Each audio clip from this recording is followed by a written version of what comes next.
अस्सलाम वालेकुम दोस्तों, कैसे हो आप सब। महंगा पेट्रोल ख़रीदते हुए कैसा लग रहा है आपको। एक कहानी है, एक तंदूर वाला होता है, वो रोटी बेचता है 5 रुपए की। उसने सोचा रोटी 10 रुपए की कर दूं। जाता है बादशाह के दरबार में इजाज़त लेने के लिए। दरबार में पेश होता है तो बादशाह को अपनी अर्ज़ी पेश करता है।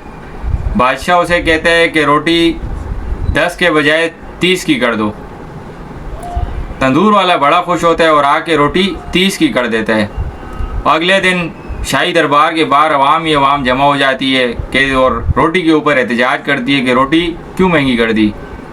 तो बादशाह जो है ना तंदूर वाले को बुलाता है, उसे डांट डपट करता है और जो है ना उसे कहता है कि रोटी 30 के बजाय 15 की बेचो। अब अवाम भी खुश हो जाती है और तंदूर वाला भी खुश हो जाता है। तंदूर वाला को 3 गुना मुनाफा हो जाता है और रोटी जो 5 के बजाय 15 रुपए की हो चुकी है, वो मुनाफा भी सीधा बादशाह और तंदूर वाले के पास जाता है।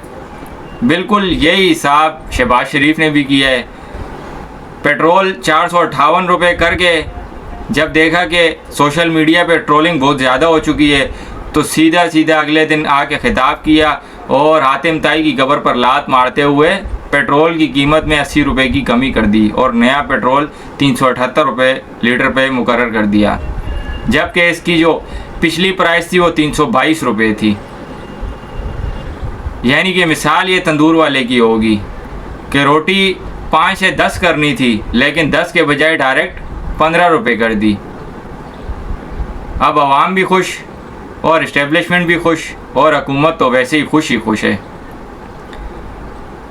कहे पाकिस्तान में जो है ना, वैसे अगर ज़बानी लिहाज से देखा जाए तो बहुत सारी कौमें पाई जाती हैं, लेकिन अगर अकली और दिमागी सतह पर देखा जाए ना तो पाकिस्तान में सिर्फ 3-4 कौमें ही पाई जाती हैं। पहली कौम कौन सी है? पिपले हैं। ये पिपले ऐसी कौम है कि इनको आप अंधभक्त भी कह सकते हैं। जैसे इंडिया में अंधभक्त होते हैं ना, जो गोबर खाने को मुकद्दस समझते हैं और गाय मूत्र को जो है ना वो एक कीमती दवा के तौर पर लेते हैं, बिल्कुल पीपलों का हिसाब भी बिल्कुल वैसा ही है। आप इनके आगे कुछ भी बांसुरी बजाते रहें, लेकिन आपको ये भुट्टो के कसीदे पढ़ते हुए ही नज़र आएंगे। भले हकीकत इनको कुछ भी नज़र आए, लेकिन इनको सिर्फ भुट्टो ज़िंदा ही नज़र आएगा। और दूसरी कौम है पटवारियों की कौम। ये ऐसी कौम है कि खोते खा के भी जो है ना इनको अक्ल कहाँ से आनी है। और तीसरी जो हमारी कौम है वो यूथियों की कौम है। अब यूथिये इमरान खान अच्छा बोले बुरा बोले, इमरान खान स्याह करे सफ़ेद करे, इनको खान की बात ही समझ में आएगी, इसके अलावा इनको कोई बात समझ में नहीं आएगी। क्यों?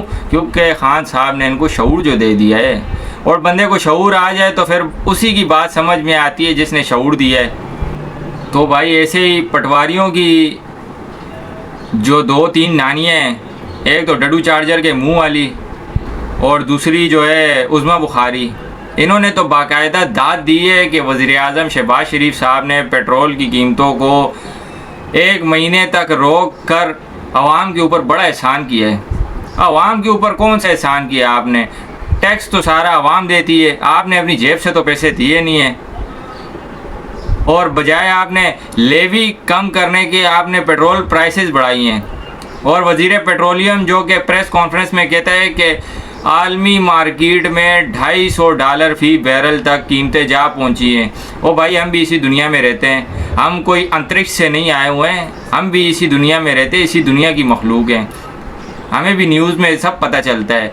पेट्रोल प्राइस अभी तक $150 फ़ी बैरल से ऊपर नहीं गई है, अभी भी 150 से बहुत नीचे है। और आप कह रहे हैं कि $250 फ़ी बैरल से कीमतें ऊपर जा चुकी हैं। तो भाई आवाम को बिल्कुल ही बेवकूफ़ और जाहिल नहीं समझो।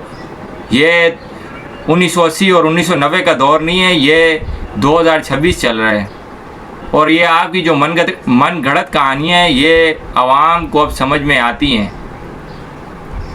एक तो आप पेट्रोल बम गिरा रहे आवाम पे, और ऊपर से आपकी ये जो नानियाँ दादियाँ हैं, ये आपको खिराज तहसीन पेश करके आवाम की जल्दी पे तेल का काम कर रही हैं।